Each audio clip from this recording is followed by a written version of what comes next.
Semua, selamat siang. Bagaimana kabarnya hari ini? Luar biasa, semangat hari ini? Ya, semangat udah weekend. Semangat udah weekend, besok libur. Ya, semangat semuanya. Ya, terima kasih kehadirannya hari ini Bapak Ibu rekan-rekan semua dan juga yang ada di Zoom.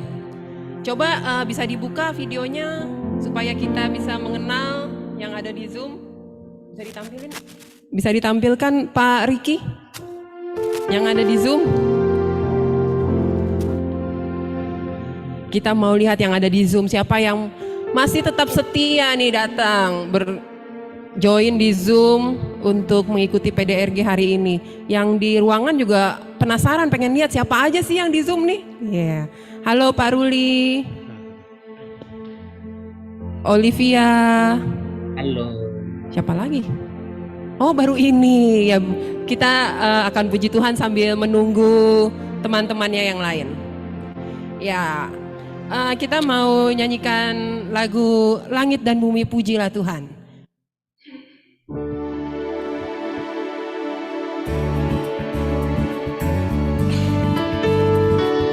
Kita mau bertepuk tangan semuanya sambil bersuka cita semua.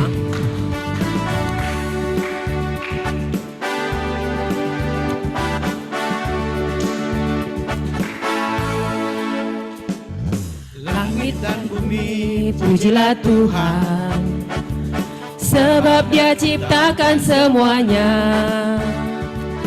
Keagungannya mengatasi langit bumi, sembah sujud di hadapannya.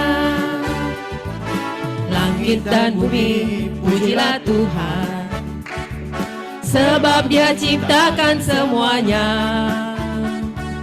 Keagungannya mengatasi langit bumi, sembah sujud di hadapannya. Kita memuji Tuhan. Ku puji, ku sembah, ku puji, ku sembah Yesus Kristus Sang Penebusku. Ku puji, ku sembah, ku puji, ku sembah Yesus Tuhan dan Rajaku. Amin, haleluya, amin, haleluya, amin, haleluya, amin. Kita mau bangkit berdiri semuanya biar lebih semangat. Kita mau pujikan kembali langit dan bumi, pujilah Tuhan.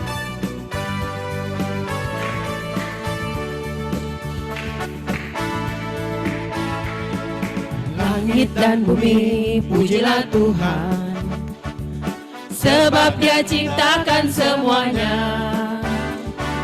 Keagungannya mengatasi langit bumi, sembah sujud di hadapannya. Langit dan bumi, pujilah Tuhan, sebab Dia ciptakan semuanya. Keagungannya mengatasi langit bumi, sembah sujud di hadapannya. Ku puji, ku puji, ku sembah, ku puji, ku sembah Yesus Kristus Sang Penebusku. Ku puji, ku sembah, ku puji, ku sembah Yesus Tuhan dan Rajaku. Ku puji, ku puji, ku sembah, ku puji, ku sembah Yesus Kristus Sang Penebusku. Ku puji, ku sembah, ku puji, ku sembah Yesus Tuhan dan Rajaku. Haleluya, haleluya, amin, haleluya, amin, haleluya, amin, haleluya, amin, haleluya, haleluya, haleluya, amin. Ya, silakan duduk. Siapa yang merasa Tuhan itu baik? Tuhan Yesus baik. Tuhan Yesus selalu baik dalam kehidupan kita. Tuhan yang kita sembah adalah Tuhan yang luar biasa, yang ajaib dan tiada tandingannya. Sungguh anugerah Tuhan itu selalu besar bagi kita semua. Amin. Iya, kita mau mengagumi bagaimana anugerah Tuhan yang sangat mempesona kita. Kita mau pujikan, anugerah-Mu mempesonaku.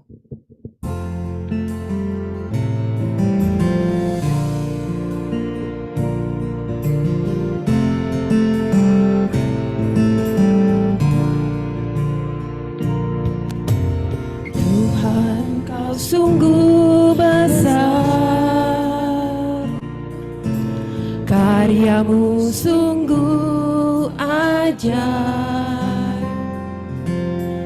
Tiada hentinya ku mengagumi, sungguh Kau ajaib.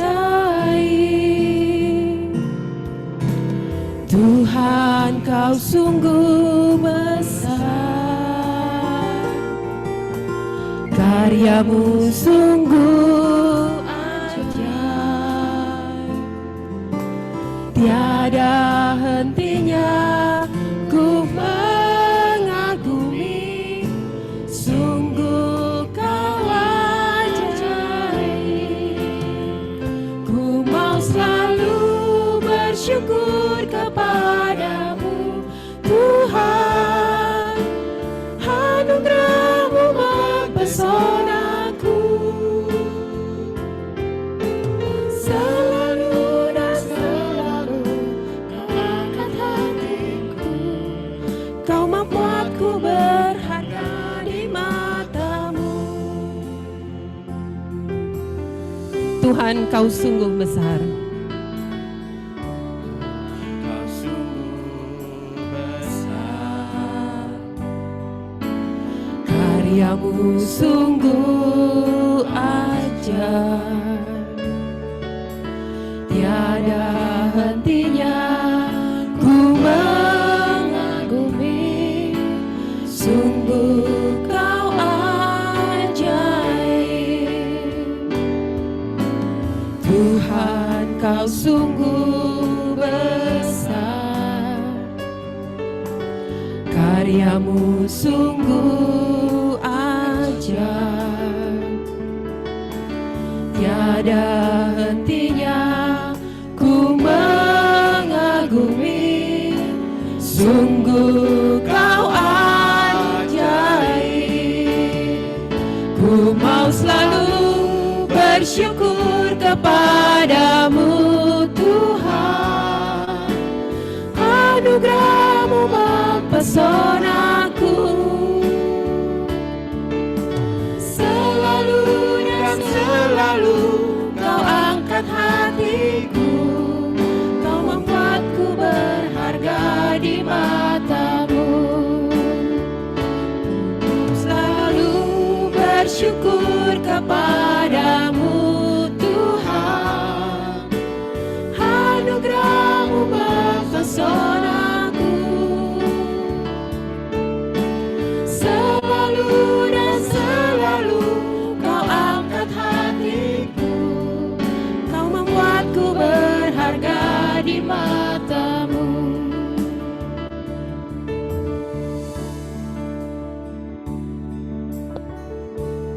Sampai hari ini kita selalu diberkati oleh Tuhan. Kita ditolong dan kita disayang. Kita dilindungi oleh Tuhan. Betapa baiknya Tuhan yang kita sembah.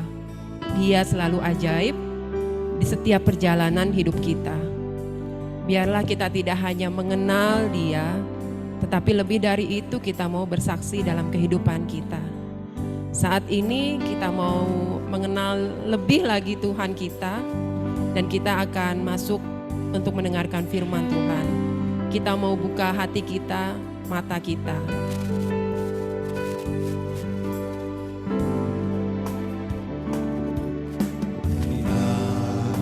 Ku buka mataku dan lihat wajah-Mu. Ku terkagum bila ku lihat hidupku dan karya tangan-Mu. ku tersanjung karena semua yang baik dalam hidupku itulah karyamu.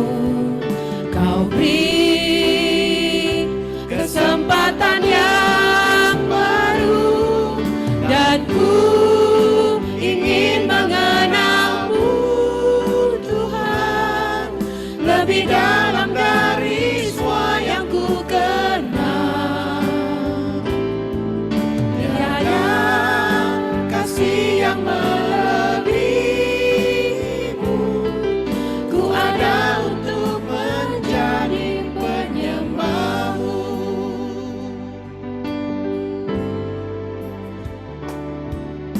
Bila ku buka mataku dan lihat wajahmu, ku terkagum. Bila ku lihat hidupku dan karya tanganmu, ku tersanjung karena semua yang baik dalam hidupku itulah karyamu. Kau beri kesempatan yang baru dan ku ingin mengenalmu Tuhan lebih dalam dari semua yang ku kenal. Tiada kasih yang melebihimu, ku ada untuk menjadi penyembahmu. Bapak Ibu Saudara silakan bangkit berdiri. Ingin mengenalmu Tuhan lebih dalam dari semua yang ku kenal. Tiada kasih yang melebihimu, ku ada untuk menjadi penyembahmu. Ku ada untuk menjadi penyembahmu. Ku ada untuk menjadi penyembahmu.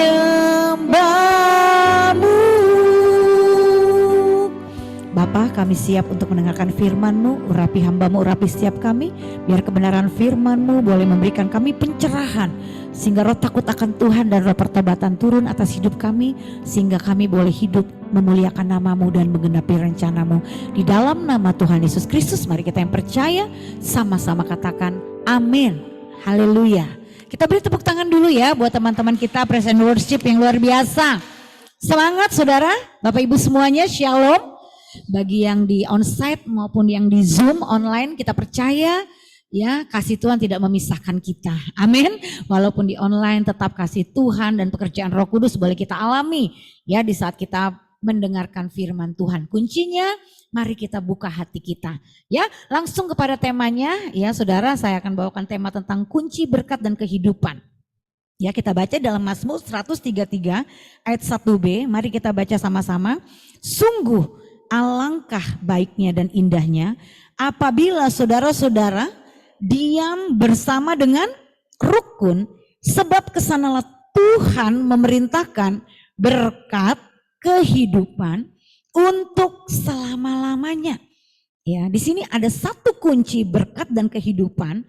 Ternyata ketika kita mendapatkan kunci ini ya, seperti PIN ya, kalau kita sudah dapat PIN-nya, kita bisa buka rekeningnya, ya kan?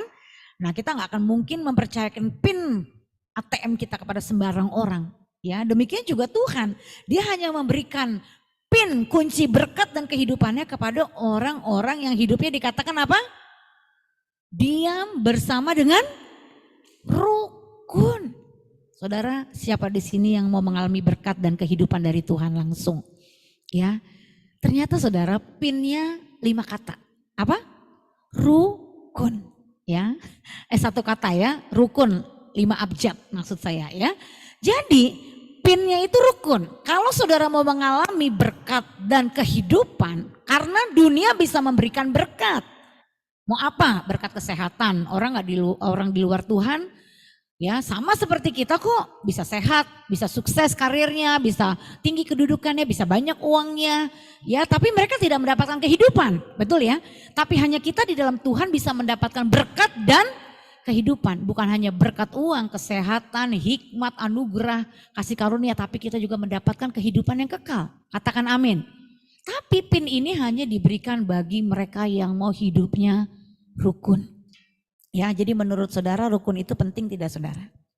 Ya, penting. Kalau Anda nggak rukun, Anda nggak terima itu, pinnya nggak bisa kebuka. Karena pinnya itu baru bisa kebuka kalau Anda rukun. Kalau nggak rukun, keblok. Pernah di sini salah mencet nomor PIN? Aku 3 kali juga loh, salah ngurusnya lama lagi ya, mesti datang ke sana dan sebagainya. Ya, nah saudara juga kalau PIN-nya ini nggak ditepati, ya, saudara nggak kebuka, tapi terjadi mindset saudara jadi keblok. Banyak orang Kristen ya terjadi yang namanya diblok mindsetnya. Ya, jadi dia tidak bisa grow, ya, tapi fix. Nah beda fix mindset dengan grow mindset. Orang yang tidak menghidupi firman itu mengalami mental block. Makanya banyak anak Tuhan kena mental illness. Betul ya hari-hari ini ya. Kena bipolar, psikosomatis ya. Macam-macam penyakit jiwa muncul. Yang gak peduli hanya orang dewasa dari anak-anak pun. Itu kenapa? Karena tidak menghidupi pinnya, keblok. Ya saya berharap rekan-rekan PD Raja Wali ini ya tidak mengalami mental block ya. Karena tidak tepat pinnya. Ya, bukan berarti kita nggak bisa salah pin loh. Kita semua pernah mengalami kegagalan salah pin. Tapi intinya gini, kalau kita sudah berulang-ulang gagal salah pin, masa kita lupa sih pin kita terus? Masa kita lalai terus sih ya menempatkan nomor pinnya? Nggak mungkin dong seumur hidup kita mau membiarkan kita lalai terus bolak-balik pulang pergi bank untuk memperbaiki pin kita. Kan nggak mungkin ya. Kalau kita apalagi udah ngerasain pinnya keblok, kita nggak mau ulangin lagi dong. Nah seperti itulah. Rukun ini menjadi satu pin untuk Anda menerima berkat ya dan kehidupan. Nah, menurut Kamus Bahasa Indonesia, rukun itu artinya baik dan damai atau tidak bertengkar. Coba Anda cek dalam kehidupan ya Anda sehari-hari ya semua pasti dimulai dari rumah. Apakah Anda baik dan damai dan tidak bertengkar dengan pasangan Anda? Dengan orang tua Anda, dengan pembantu Anda atau dengan supir, dengan bos Anda, dengan sesama tim kerja, rekan sekerja Anda. Apakah Anda sudah sampai di kategori definisi ini? Baik dan damai dan tidak bertengkar. Ya. Ada orang baik-baik saja. Di luarnya damai-damai saja. Tapi di hati penuh dengan pertengkaran. Dia penuh dengan kebencian, dia penuh dengan kemarahan. Itu tinggal bom waktu, makanya bisa terjadi apa? Bom meledak.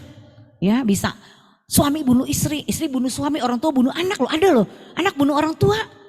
Karyawan bunuh bos. Ada loh. Itu kenapa? Karena udah banyak pertengkaran-pertengkaran, perdebatan-perdebatan, unek-unek di dalam hati yang tidak bisa diselesaikan. Akhirnya menjadi problem emosi dalam jiwa seseorang. Sehingga apa yang terjadi? Ya dia tidak bisa merasakan kedamaian. Dari luar mukanya maniso. Dia bisa senyum dengan semua orang. Ya kan? Dan menyalami semua orang shalom. Tuhan Yesus memberkati. Kamu luar biasa tapi hatinya penuh dengan semua hal yang mendendam. Ya, dan akhir zaman ini banyak anak Tuhan terjebak dengan yang namanya spirit kelihatan. Yaitu kelihatan baik, kelihatan harmonis, ya kelihatan tidak ada masalah. Menjadi Mr. dan Mrs. Oke, Mrs. No problem, ya kan?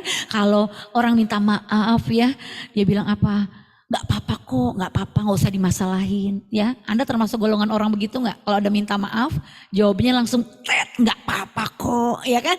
Gampang sekali kita ngomong begitu ya, gak apa-apa kok. Tapi di hati gemuruh. Ya, waktu dia jatuh, ya kita di luar, aduh kamu hati-hati. Tapi di dalam hati, mampus aja lu sekalian. Ya, kita gak tahu saudara. Hanya kita dengan Tuhan yang tahu. Karena masalah kerukunan itu bukan yang kita pancarkan di luar. Setuju ya? Kita boleh akur, damai, berjabat tangan setiap hari, say hello tiap hari, tapi belum tentu di hati kita akur. Belum tentu di hati kita itu rukun. Makanya yang Tuhan mau, kerukunan itu muncul dari respon sikap hati yang benar-benar mengalir dengan tulus.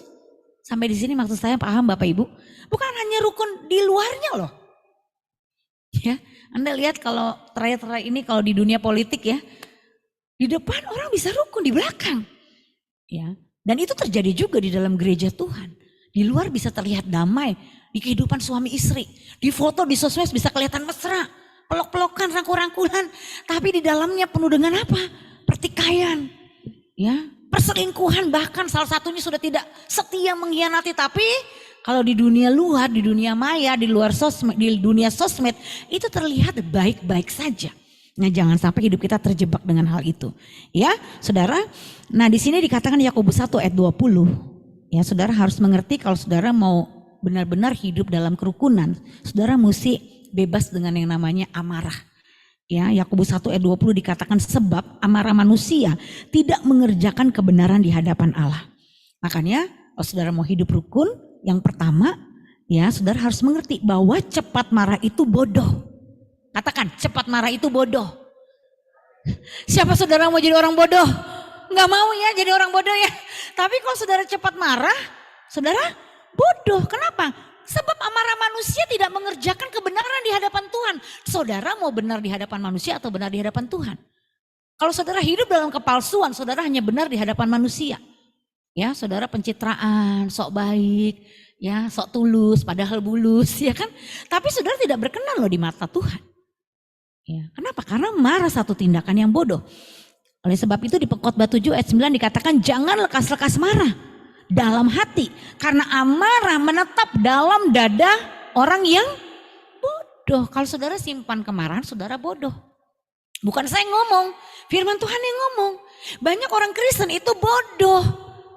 Dia sudah menerima penebusan Kristus di kayu salib. Dia sudah mengalami kasih Tuhan yang sempurna. Tapi dia tetap simpan kemarahan. Ya, simpan kemarahan itu sama dengan simpan sampah. Kalau Saudara simpan sampah dalam rumahmu, 1 bulan saja kau tidak buang sampah dalam rumahmu, maka timbullah bau busuk dalam rumahmu. Betul?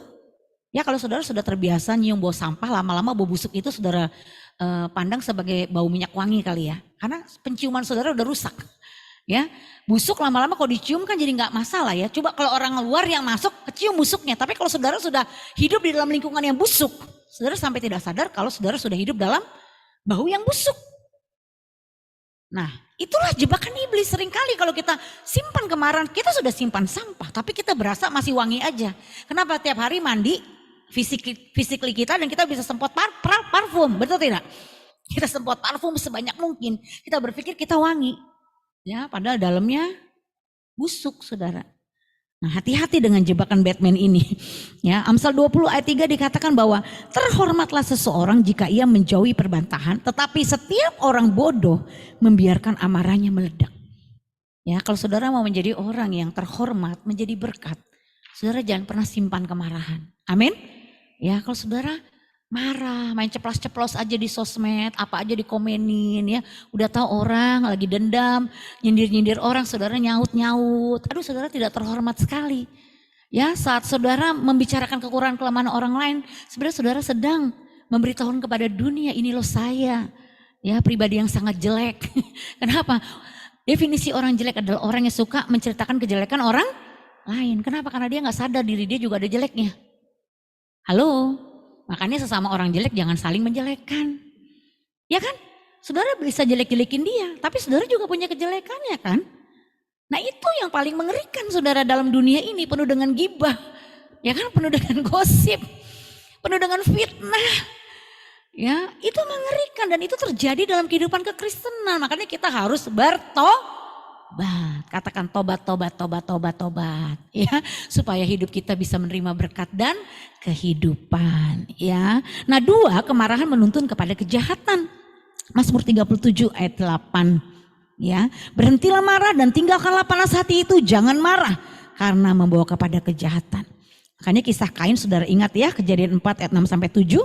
Firman Tuhan kepada Kain, mengapa hatimu panas dan mukamu muram? Dosa sudah mengintip di depan pintu, ia sangat menggoda engkau, tetapi engkau harus berkuasa atasnya. Jadi waktu Saudara sudah simpan kemarahan, Roh Kudus itu akan menemplak Saudara. Bukan menghukum, Roh Kudus tidak menghukum, menemplak, katakan menemplak. Yang suka menghukum, mengintimidasi siang dan malam, membombardir Saudara merasa tak layak, merasa gagal, sehingga Saudara putus asa, itu tipu daya iblis. Kalau Roh Kudus itu lembut, nakku, Ingat kasihku, ingat karya salibku, ampuni kesalahannya. Itu Roh Kudus menamplak. Kita terbayang mukanya, kita teringat kata-katanya yang tajam silet. Kita ingat tuh raut mukanya yang geram ya, yang mungkin mempermalukan kita di depan umum. Saudara ingat tuh kejadiannya, langsung saudara lepaskan pengampunan. Amin. Ya, jadi hati saudara bersih. Kain udah diperingati Tuhan. Dosa sudah mengintip depan pintu Kain. Tapi dia I don't care. Hidup gue lo mau apa? Dia begitu sama Tuhan. Akhirnya apa? Diajak deh. Terus si Habel ke kebun dibunuh adiknya sendiri. Kalau saudara sudah sering mengabaikan suara Roh Kudus dalam hidup Anda, lama-lama saudara jadi pembunuh. Percaya tidak percaya itu terjadi dari manusia pertama. Dia mengabaikan apa yang Tuhan katakan di hati dia. Saudara tahu kalau geram kemarahan saudara abaikan, lama-lama saudara menanamkan bibit kebencian. Ya, kalau saudara hidup dalam kebencian, bapakmu itu siapa? Bukan Tuhan, iblis. Karena kalau anak Tuhan tidak bisa hidup dalam kebencian. Ya, dan kalau Anda hidup dalam kebencian, Anda bisa membunuh satu waktu, tinggal tunggu waktu. Halo? Atau kalau Anda nggak bunuh dia, Anda yang bunuh diri. Berapa banyak anak Tuhan jadi bunuh diri? Atau MPP, tahu MPP? Mati pelan-pelan. Dia menyiksa dirinya. Wah, dengan banyak apa? Dengan banyak penderitaan batin. Akhirnya kalau dia secara jiwa penuh dengan kepahitan, akhirnya muncul apa? Daya tahan imunnya rendah. Waktu daya tahan imunnya rendah, muncullah penyakit-penyakit ganas. Betul nggak? Penyakit ganas 80% karena pikiran yang dendam. Pikiran yang penuh kepahitan, iri, hati, benci. Waktu saudara dendam, marah, saudara simpan. Itu saudara melepaskan hormon kortisol. Itu hormon sakit. Anda nggak tahu aja. Kalau Anda pahit itu ngegas terus di dalam. Bayangin tubuh Anda imunnya kuat digasin terus sama racun. Hormon kortisol itu kan racun. Ya, akhirnya tubuh Anda down, sakit. Makanya orang pahit itu ujungnya sakit, saudara. Medis pun menyatakan 80% penyakit disebabkan karena pikiran yang mendendam. Pikiran yang penuh dengan emosi negatif. Ya, makanya kita anak Tuhan harus merenungkan kan firman Tuhan itu siang dan malam supaya hati kita bersih, supaya jiwa kita bersih. Kalau jiwa kita bersih, jiwa kita pulih, pikiran kita dipenuhi firman, imun kita kuat. Amin. Karena iman kita kuat, penyakit gak mempan. Amin. Gak mempan. Mau dikasih minum racun pun kalau saudara gak tahu itu racun, saudara gak akan mati. Kecuali kalau saudara tahu itu racun, saudara minum, itu namanya mencobai Tuhan. Bener gak? Lo anak Tuhan tuh dikasih racun gak mati loh. Tapi kalau anak Tuhan penuh dendam, mati dia. Kenapa? Karena buka celah. Makanya banyak orang Kristen bisa disantet, bisa diguna-guna. Kenapa? Karena hatinya penuh dendam. Tapi kalau selama hati Anda bersih, apapun yang mau ditaruh di minumanmu, ya, apapun yang mau ditaruh tuh opo-opo atau apa di rumahmu, yang katanya tuh udah ular mengelilingi rumah lah segala macam lah tuh, kalau pelepasan saya dengarnya aneh-aneh saudara, itu tidak akan mempan. Katakan amin. Makanya jaga hati kita, jangan sampai simpan amarah. Amin. Ya. Fokus hidup rukun, bukan kejar berkat. Ulangi 3 kali, 2, 3. Fokus hidup rukun, bukan kejar berkat. Fokus hidup rukun, bukan kejar berkat. Fokus hidup rukun, bukan kejar berkat. Ya, Roma 15 ayat 5 dikatakan, semoga Allah yang adalah sumber ya ketekunan dan penghiburan mengaruniakan kerukunan kepada kamu sesuai dengan kehendak Kristus Yesus. Ya, akronim rukun. Yang pertama, R-nya ruang perbedaan. U-nya, utamakan kepentingan bersama. K-nya, Kristus pusatnya. U-nya, uang bukan segalanya. N-nya, naikkan syukur selalu. Yang pertama ruang perbedaan dikatakan Roma 15 ayat 7, sebab itu terimalah satu akan yang lain sama seperti Kristus telah menerima kita untuk kemurahan Allah. Dan di Roma 14 ayat 1 dikatakan terimalah orang yang lemah imannya tanpa mempercakapkan pendapatnya. Ya, makanya saudara di sini dikatakan bukan masalah benar atau salah namun respon. Ayo ulangi 3 kali, 2, 3.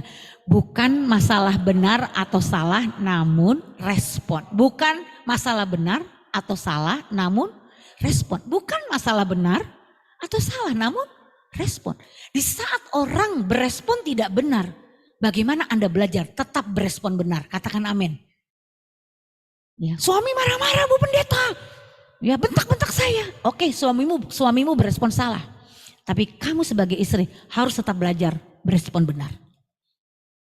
Ayo, nggak gampang. Kenapa? Bicara ruang perbedaan butuh hati yang mau menerima. Penerimaan itu penting, saudara. Kalau saudara tidak bisa menerima kekurangan saudara-saudarimu, pasanganmu, anakmu, jangan harap terjadi kerukunan. Bener nggak? Yang ada di dalam rumah tanggamu terjadi standar Anda yang harus dilakukan. Dan kalau Anda sudah pasang standar, paksa suami, paksa anak untuk mengikuti standar Anda. Atau Anda yang bapak-bapak, paksa istri, paksa anak untuk mengikuti standar Anda. Semuanya terjadi kekacauan, chaos.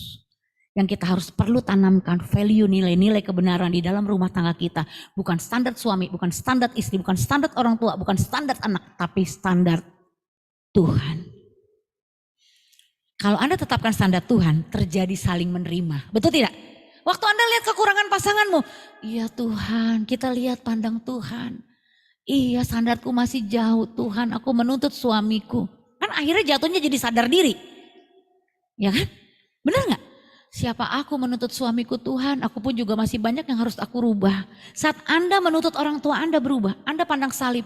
Ya Tuhan, aku pun sebagai anak banyak hal yang aku harus berubah. Kan jadi begitu kan? Kita tidak lagi terfokus. Lu bener, gue salah atau gue bener, lu salah. Kita gak terfokus bener atau salah. Selama Anda fokusnya siapa benar siapa salah, Anda gak bisa rukun. Percaya sama saya. Kenapa? Karena dalam hati Anda, dalam benak Anda ngomong gini, gue yang benar, lu yang gak bisa rukun tuh.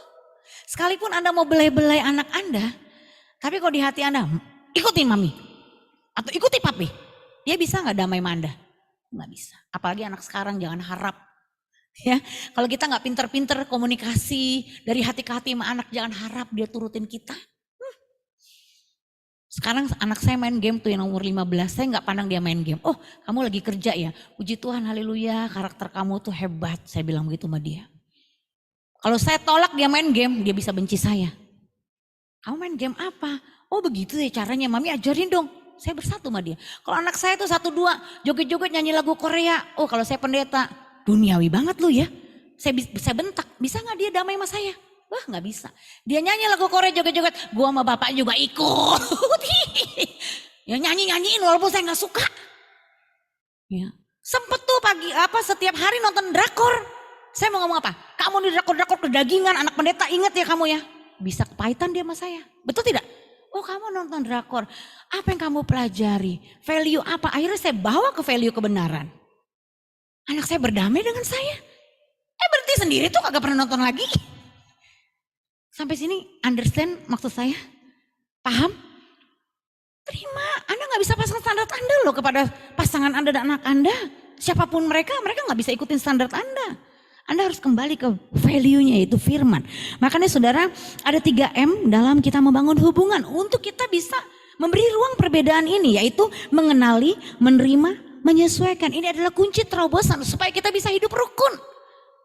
Saudara sudah mengenali dia, saudara jangan menuntut dia. Tapi saudara terimalah dia. Kalau perlu saudara belajar gimana adjustment sama dia. Ya, dulu saya tidur lampu harus terang. Kalau gelap saya sesek. Tapi suami gelap. Ya, dulu ya suami udah tidur saya terangin lagi. Ya kan? Saya nyenyak tidur. Dia merasa gemerlap, dia matiin lagi.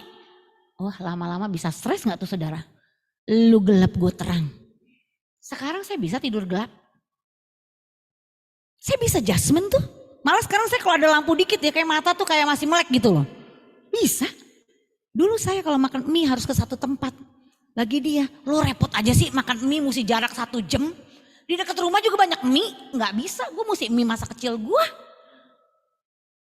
Gue kalau makan mie lain gak bisa, gak enak. Gue lidahnya udah cocok itu. Anda paham maksud saya? Dia bisa tuh adjustment saya untuk ya menyesuaikan. Dia bisa antar dengan sukacita, nggak dengan ngomel-ngomel lagi. Jadi sebenarnya hidup itu bisa kok kalau kita mau menyesuaikan. Nggak selalu kemauan kita yang tuh diturutin. Ego itu adalah kita paksakan kehendak kita kepada semua orang. Bahkan Tuhan pun kita paksakan. Maunya gue tuh begini. Itu ego. Ya. Utamakan kepentingan bersama. Roma 15 ayat 1-3. Kita yang kuat wajib menanggung kelemahan orang yang tidak kuat dan jangan kita mencari kesenangan sendiri. Ya, Filipi 2 ayat 3. Dengan tidak mencari kepentingan sendiri atau puji-pujian sia-sia. Sebaliknya hendaklah dengan rendah hati yang seorang menganggap yang lain lebih utama daripada dirinya sendiri. Jadi saudara, kalau saudara sudah mengalami ya, di mana rohani Anda itu kuat, dibangun, Anda bisa melepaskan pengampunan. Terus Anda menghadapi situasi di mana orang sana sini masih penuh kepahitan. Anda mesti sabar. Anda bisa cepat menangkap firman, belum tentu orang itu bisa cepat. Saya menghadapi masalah kasus keuangan di keluarga kami butuh waktu 11 tahun untuk mengatasi hutang. Dan sekarang saya bisa hidup bebas hutang sejak tahun 2015. Ya, tapi belum tentu orang lain bisa secepat saya. Ada yang sampai tuwir, sampai tua tetap hidup dalam hutang. Ya, terus saya maki-maki dia gitu. Dasar lo gak bertobat ya, pantesan hidup lo kere. Gak ada berkat Tuhan, pantesan hidup lo terkutuk. Kalau saya ngomong begitu sama orang itu bagaimana menurut Bapak Ibu? Perang saya. Kalau dia kepahitan bisa jadi saya dilempar air keras nanti sama dia. Ada loh teman saya dilempar air keras matanya buta loh. Jangan suka meninggalkan bekas dendam di hati orang saudara. Ya, kalau kita berasa kita bisa melakukan, jangan tuntut orang bisa juga. Utamakan kepentingan bersama, kita merangkul orang saja. Amin. Iya, merangkul orang tuh jauh lebih baik daripada kita benar-benar akhirnya terjebak membuat dia pahit. Kalau orang itu udah pahit sama kita, dia bisa punya pikiran jahat sama kita loh saudara. Hati-hati, kita sebagai anak Tuhan harus mengalirkan kasih. Ya, sehingga kita bisa saling merangkul. Makanya Kristus pusatnya, lihat gambar segitiga ini. Ini hubungan suami istri. Suami pusatnya Kristus, istri pusatnya Kristus, pasti terjadi cinta itu kokoh. Ya, tapi kalau suami fokus ke dirinya, istri fokus ke dirinya, cintaku kandas. Banyak rumah tangga cintanya kandas, kenapa? Karena tidak pusatnya Kristus.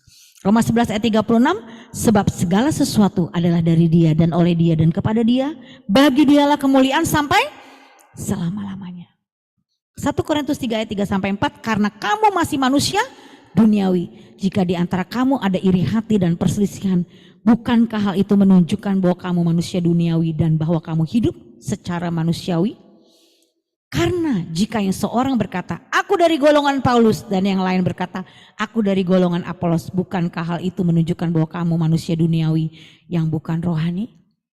Kalau Anda berpusat kepada Kristus, Anda menjadi manusia rohani, Anda gak akan lagi mencap-cap orang, lu golongan gue, lu bukan golongan gue, lu kelas gue, lu bukan. Jadi gak ada lagi kasta. Kalau ya kasta ya, ada level A, B, C. Jadi manusia itu dilevelkan, itu bukan dari Tuhan saudara. Kalau kita pusatnya Kristus, kita bisa punya hati yang mengasihi dan menghargai semua orang itu sama. Enggak orang kaya kita sembah-sembah, orang miskin kita campakkan, enggak begitu. Halo, amin. Kita merangkul. Setiap pribadi itu unik, berharga. Ya, tapi ada anak Tuhan tuh ngegap gitu ya, ngeblok orang. Ya, bahkan tanpa sadar memberi label kepada golongan-golongan tertentu. Lu bukan kelas gua, mungkin tidak terucap di mulut tapi di batin. Gua mah gak level sama lu, hati-hati. Tuhan menentang orang yang congkak, tapi mengasihani orang yang rendah hati. Makanya kalau fokus Anda ego, Anda mencari kepentingan diri Anda sendiri, ujung-ujungnya Anda akan mencari orang-orang yang hanya bisa menguntungkan Anda. Dan itu bahaya sekali saudara. Ya, kita mau jaga sama-sama ya, supaya Kristus menjadi pusat dalam hidup kita. Dan uang bukan segalanya. Ya, Ibrani 13 ayat 5, janganlah kamu menjadi hamba uang dan cukupkan dirimu dengan apa yang ada padamu. Karena Allah telah berfirman, aku sekali-kali tidak akan membiarkan engkau dan aku sekali-kali tidak akan meninggalkan engkau. Ya, percaya saudara, ya, bahwa hidup di dalam Tuhan itu cukup. Katakan cukup. Ya, kalau saudara berani bilang mana cukup, berarti saudara melawan firman. Tuhan bilang cukup, Tuhan penuhi. Asal kamu jadi hamba Tuhan bukan hamba uang. Kalau kamu jadi hamba uang, kamu tidak akan pernah cukup. Karena kamu diperbudak uang. Tapi kalau Anda dan saya jadi hamba Tuhan, cukup. Makanya Tuhan bilang cukupkan dirimu. Ya, terus Anda nekat ngomong, mana cukup Tuhan, gaji cuma segini. Anda melawan firman, Anda akhirnya chaos. Makanya orang yang melanggar firman dalam hal keuangan pasti terjebak pinjol, rentenir, kartu kredit. Ya, pasti saudara. Kenapa? Hatinya tidak pernah puas. Hatinya selalu merasa kurang alias kurang ajar. Ya, Dia bertindak melebihi Tuhan. Tuhan bilang cukup, dia bilang gak cukup. Itu kan kapasitas dia berarti menggantikan posisi Tuhan dong. Terus dia mau berdebat sama Tuhan. Kan gue gajinya segini, kan gue pengeluarannya segini. Kata Tuhan cukup, atur, kelola. Terus kita bilang alasan, kan saya udah terjebak utang atau apapun. Bisa kalau kamu mau. Nah itu proses saudara. Makanya orang itu butuh punya komunitas yang berpusat kepada Kristus supaya saudara dilatih. Amin. Lewat masalah hutang yang saya dulu dan suami alami, kami dilatih bagaimana mengelola keuangan. Dan puji Tuhan ya, saudara, kalau kita tidak menjadikan uang ya itu pusat penyembahan hidup kita, kita bebas dari akar cinta akan uang, kita bebas dari ingin cepat kaya, semua kebutuhan kita Tuhan cukupkan. Amin. Mau apapun ya kebutuhan saudara, Tuhan jamin. Tapi siapa yang jadi tuan dalam hidup kita? 1 Tesalonika 5 ayat 18 berkata, baca sama-sama. Mengucap syukurlah dalam segala hal, sebab itulah yang dikehendaki Allah di dalam Kristus Yesus bagi kamu. Jadi rukun, baca sama-sama. R-nya, ruang perbedaan. U-nya, utamakan kepentingan bersama. K-nya, Kristus pusatnya. U, uang bukan segalanya. N, naikkan syukur selalu. Fokus hidup rukun, bukan kejar berkat. Rukun adalah pin untuk Anda menerima berkat dan kehidupan. Mari kita bangkit berdiri bersama-sama. Kami bersyukur Tuhan buat firman-Mu dan kebenaran-Mu. Biarlah firman-Mu termaterai dalam hati dan pikiran kami. Kami sungguh-sungguh mau menerapkan satu kata ini yaitu rukun. Dan kami semua menerima berkat dan kehidupan daripada-Mu. Kami bersyukur buat hari ini di dalam nama Tuhan Yesus. Amin. Puji Tuhan, Bapak Ibu Saudara silakan duduk. Saya kembalikan ke MC.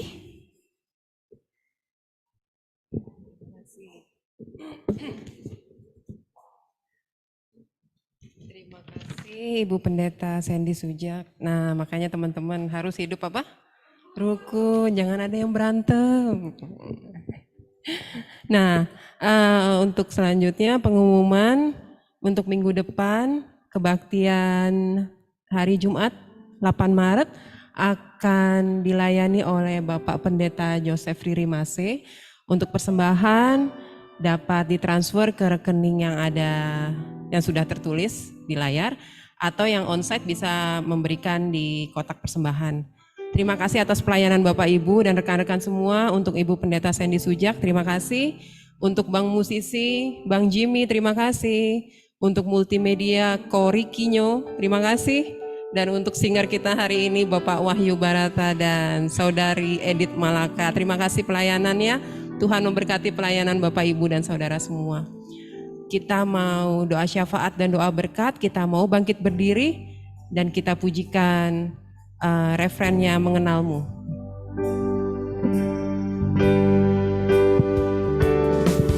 Aku ingin mengenalmu Tuhan, lebih dalam dari semua yang ku kenal.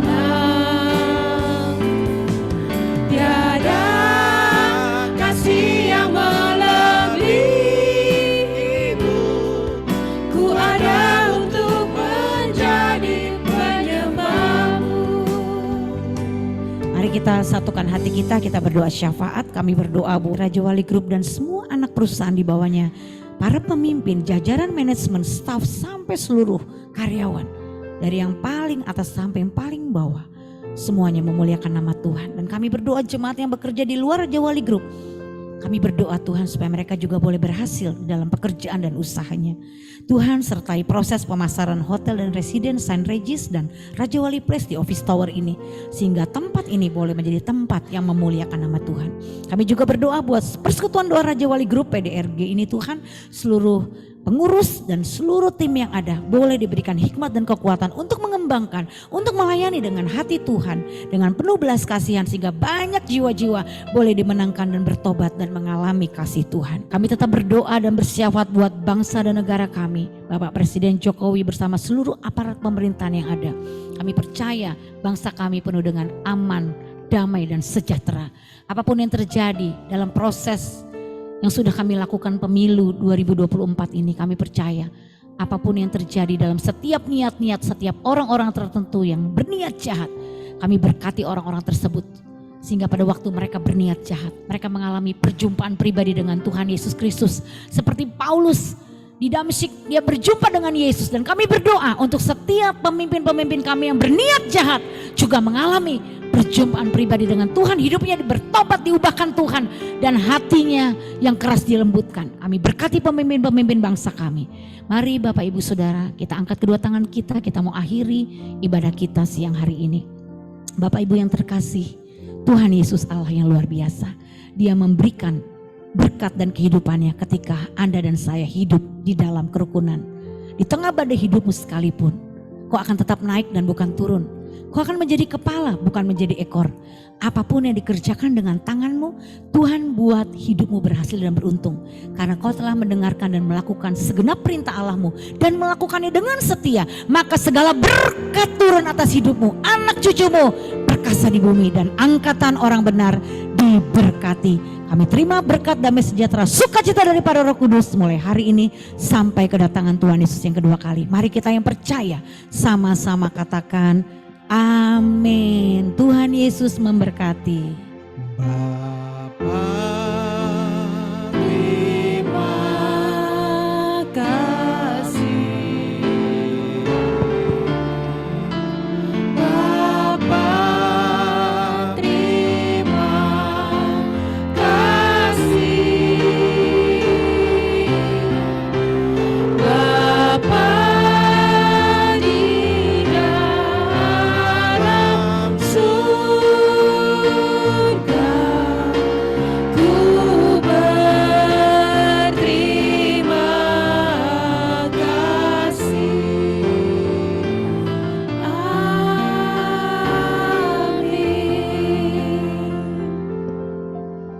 Silakan duduk, kebaktian selesai. Saat teduh untuk kita semua.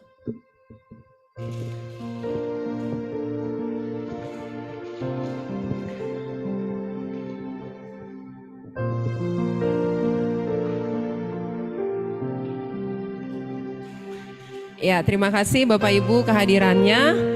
Dan seperti biasa kita mau berfoto dulu. Maju ke depan. Yang di Zoom bisa tolong dibuka videonya, kameranya.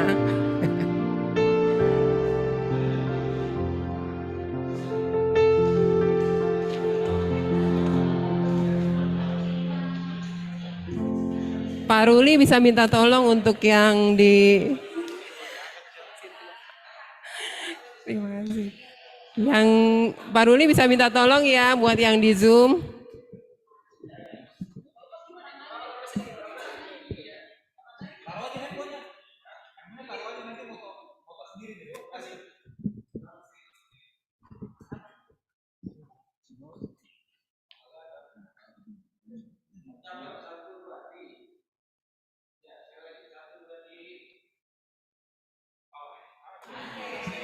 Terima kasih yang di Zoom.